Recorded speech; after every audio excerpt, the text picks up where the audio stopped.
1879 میں یعنی آج سے قریب 150 سال پہلے پیرامڈز کے برابر سے ایک شخص گزر رہا تھا کہ اچانک اس کے سامنے جیکل آ گیا۔ اس آدمی کو اس بات کا بالکل بھی علم نہیں تھا کہ اگلے ہی لمحے وہ پیرامڈز کی کون سی خاص چیز دیکھنے جا رہا ہے۔ آدمی نے جیکل کی طرف پتھر پھینکا تو وہ جیکل پیرامڈ میں بنے ہوئے ایک چھوٹے سے سوراخ میں گھس گیا۔ یہ منظر دیکھتے ہی اس آدمی سے رہا نہیں گیا کیونکہ اب وہ پیرامڈ میں بنے اس سوراخ کے اندر دیکھنا چاہتا تھا۔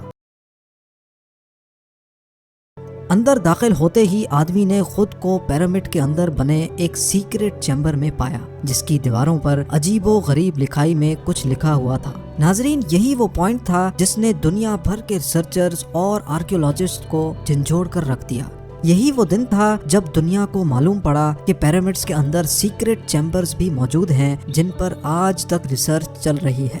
اس ویڈیو کے پارٹ 1 میں ہم نے دیکھا کہ کیسے 4500 سال پہلے ایجپشنز نے بغیر کمپس کے نہ صرف پیرامڈ کی ہر سائیڈ کو ایگزیکٹ ڈائریکشن دی بلکہ بغیر لیزر لیول کے زمین کو پرفیکٹلی لیول بھی کیا۔ نہ صرف اتنا بلکہ ہم نے یہ بھی جانا کہ انہوں نے کیسے بغیر ماڈرن ٹولز کے 50 ٹن وزنی پتھروں کو اسکوائر شیپ بھی دیا اور ان کو بنا کسی کرین کی مدد سے پیرامڈ کے ٹاپ تک بھی پہنچایا۔ یہ تمام چیزیں جاننے کے بعد ریسرچرز پریشان تھے کہ کنگز چیمبر میں موجود 1 پیس گرینائٹ سے بنایا ہوا یہ تابوت اندر اس چھوٹے سوراخ سے کیسے لایا گیا۔ پیرامڈز کو بنانے کا مقصد کیا تھا اور روبوٹک کیمرہ نے جب پیرامڈ کے اندر پتھر کے سلیب میں سوراخ کیا تو اس کے اندر وہ کون سا منظر دیکھا گیا جو پچھلے 4500 سالوں سے کسی نے بھی نہیں دیکھا تھا۔ یہ سب آپ جان سکیں گے ویڈیو کے اس پارٹ میں، تو آئیے شروع کرتے ہیں۔ Challenge number 7، the great pyramid of Giza, جو تمام پیرامڈز کے مقابلے میں سب سے اونچا اور چوڑا پیرامڈ ہے، اس کے اندر ابھی تک 2 ہڈن چیمبرز تلاش کیے جا چکے ہیں۔ ایک کو کنگز چیمبر اور دوسرے کو کوئنز چیمبر کا نام دیا گیا ہے۔ جب پہلی بار کنگز چیمبر کے اندر ریسرچرز کی ٹیم گئی تو انہوں نے اس کے اندر ایک ایسی چیز دیکھی جو بالکل بھی ایکسپیکٹڈ نہیں تھی۔ جی ہاں، ان کو وہاں 4500 سال پرانا گرینائٹ سے بنا ہوا ایک ایسا تابوت ملا جو اندر سے خالی تھا۔ لیکن حیران کرنے والی چیز تابوت کا ملنا نہیں تھا بلکہ ایکسپرٹس یہ دیکھ کر حیران رہ گئے کہ اس چیمبر میں اندر آنے کا راستہ صرف یہ چھوٹا سا سوراخ ہے جس میں سے انسان بھی مشکل سے آ سکتا ہے۔ تو آخر یہ 1 پیس گرینائٹ کا تابوت اندر کیسے آیا؟ آخرکار کئی سالوں کی ریسرچ کے بعد یہ رزلٹ نکالا گیا کہ پہلے کنگز چیمبر اندر سے بنایا گیا اور اسی وقت یہ تابوت رکھا گیا تھا۔ اس کے بعد چیمبر کو سیل کر کے صرف یہ چھوٹا سا سوراخ چھوڑا گیا۔ چیلنج نمبر 8، آخر 4500 سال پہلے وہ کون لوگ تھے جنہوں نے پیرامڈز بنانے کا اتنا مشکل ترین چیلنج کمپلیٹ کیا تھا؟ یہ ایک ایسا سوال تھا جس کے بارے میں کئی مختلف تھیوریز گردش کرتی رہی ہیں۔ کسی نے بولا کہ یہ مشکل ترین کام ان غلاموں سے کروایا جاتا تھا جو خود ایجپشنز نہیں تھے اور ان غلاموں سے زور زبردستی اتنا وزن اٹھوایا جاتا اور پتھر توڑوائے جاتے تھے۔ کبھی یہ بات سننے کو ملتی ہے کہ ہزاروں سال پہلے ارتھ پر ایلینز آئے تھے جو یہ پیرامڈز بنا کر واپس چلے گئے، لیکن ایکسپرٹس نے کئی سالوں کی محنت کے بعد کچھ ایسا ایویڈنس تلاش کیا ہے جس نے یہ تمام تھیوریز ریجیکٹ کر دی ہیں۔ جی ہاں، ایکسپرٹس نے جب وہاں ملنے والے ورکرز کی ہڈیوں اور اسکیلیٹن کا معائنہ کیا تو ان کو ایک خاص چیز نظر آئی۔ کچھ مزدوروں کی ہڈیوں پر جوڑ بھی لگے تھے اور کچھ کی سرجریز بھی ہو چکی تھی۔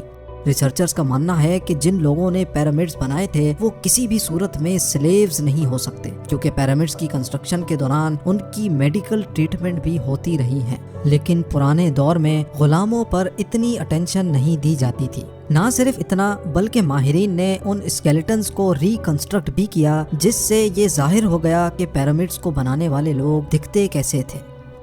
چیلنج نمبر 9، اب چونکہ یہ ایویڈنس بھی سامنے آ چکا تھا کہ پیرامڈز کو نہ ہی ایلینز نے بنایا ہے اور نہ ہی سلیوز نے، تو اب یہ جاننا باقی رہ گیا تھا کہ آخر کتنے مزدوروں نے مل کر یہ عالیشان اسٹرکچرز بنائے ہوں گے، کیونکہ آج کل کے ماڈرن دور میں کنسٹرکشن پروجیکٹس میں انسانوں سے زیادہ مشینز کا استعمال کیا جاتا ہے۔ اسی وجہ سے اکثر پروجیکٹس 4 سے 5 سالوں میں مکمل ہو جاتے ہیں، لیکن ہزاروں سال پہلے نہ ہی ان کے پاس کوئی مشینز تھیں اور نہ ہی ماڈرن ٹولز، تو ظاہر ہے اس وقت پیرامڈ بنانے کے دوران ایک ہی وقت میں کافی مزدور لگے ہوں گے، لیکن آخر کتنے؟ ہسٹری سے یہ بات معلوم ہوئی کہ پیرامڈس کو بنانے میں کم از کم ایک ہی وقت میں 1,00,000 مزدوروں کی مدد لی گئی اور یہ مزدور پورے ملک سے اکٹھے کیے گئے تھے۔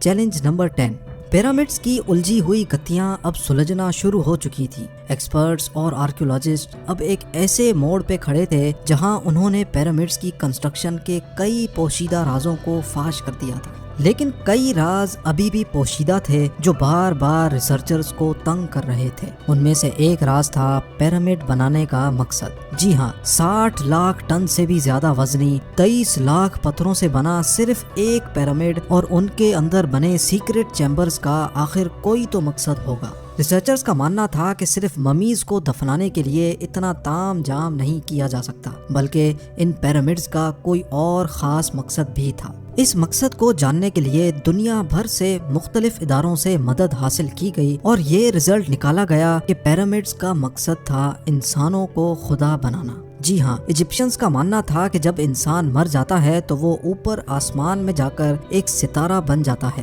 اور مرنے کے بعد بھی وہ پیچھے رہ گئے اپنے ساتھیوں، اپنی فیملی اور اپنی دھرتی کے کام آتا رہے، اس کے لیے اس کو ان پیرامڈز میں دفنایا جائے گا، جو پیرامڈز کی وال پر لکھی ان ریلیجیس لینگویج کی مدد سے اپنا مقصد حاصل کر سکے گا، اور یہی شاید ان کا بلیف تھا۔ لیکن پیرامڈز کا اصل مقصد یہی ہے یا کوئی اور، اس کا ابھی تک کوئی ایویڈنس نہیں مل سکا۔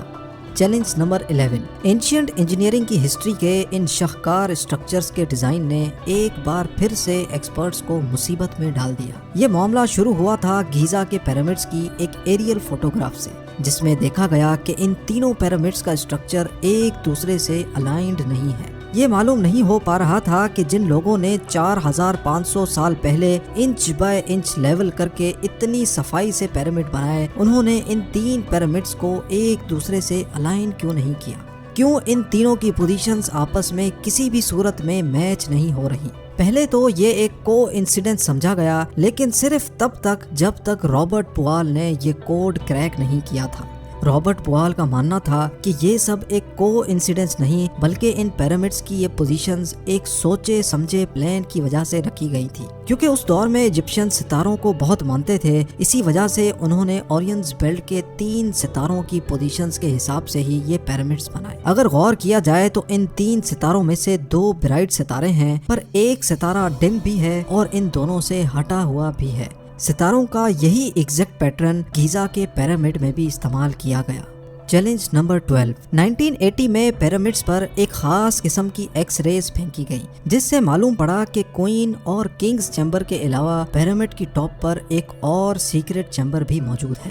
ڈاکٹر زاہی حواس کا ماننا تھا کہ شاید یہی وہ سیکرٹ چیمبر ہے جس کے اندر پیرامڈ کے کئی راز پوشیدہ ہیں۔ اس سیکرٹ چیمبر تک پہنچنے کے لیے 5 سالوں کے ٹائم میں ایک روبوٹک کیمرہ تیار کروایا گیا، جس کو 1993 میں اس چھوٹی سرنگ میں بھیجا گیا۔ ٹھیک 200 فیٹ کے بعد روبوٹک کیمرہ رک گیا، کیونکہ اب اس کے سامنے پتھر کا ایک سلیب تھا جس پر 2 کاپر ہینڈلز بھی لگے تھے۔ لیکن ایکسپرٹس کو ہر قیمت پر سلیب کے اس پار کا منظر دیکھنا تھا جو پچھلے 4500 سالوں سے کسی نے بھی نہیں دیکھا تھا۔ اس کے لیے مزید 8 سالوں کی محنت کے بعد ایک ایسا روبوٹ تیار کیا گیا جس کے آگے ڈرل مشین بھی لگی تھی۔ 2001 میں اس روبوٹ نے لائم سٹون سے بنے سلیب میں باریک چھید کر دیا، اتنا باریک کہ صرف ایک کیمرہ اس میں اندر جا سکے۔ جب کیمرہ نے اس چھید کے اندر دیکھا تو اس کے اندر ایک اور پتھر کا سلیب موجود تھا، لیکن جب کیمرہ کا اینگل زمین کی طرف کیا گیا تو کچھ ایسا نظر آیا جس نے سب کے رونگٹے کھڑے کر دیے۔ جی ہاں، زمین پر لال رنگ سے کچھ خاص الفابیٹس لکھے تھے۔ یہ الفابیٹس اس چھوٹے پیسج کو سیل کرتے وقت 4500 سال پہلے لکھے گئے تھے۔ نہ ہی ایکسپرٹس کو یہ لکھائی سمجھ آئی اور نہ ہی اس کا مقصد سمجھ آیا، لیکن ڈاکٹر زاہی حواس کا ماننا ہے کہ اس دوسرے سلیب کے اس پار ضرور ایک سیکرٹ چیمبر موجود ہے جو پچھلے 4500 سالوں سے کسی نے بھی نہیں دیکھا۔ ہو سکتا ہے آنے والے چند سالوں میں کوئی دوسرا ایڈوانسڈ روبوٹک کیمرہ اس چیمبر کے اندر دیکھ سکے۔ آپ لوگوں کا اس بارے میں کیا خیال ہے؟ مجھے کامنٹس میں ضرور بتائیں۔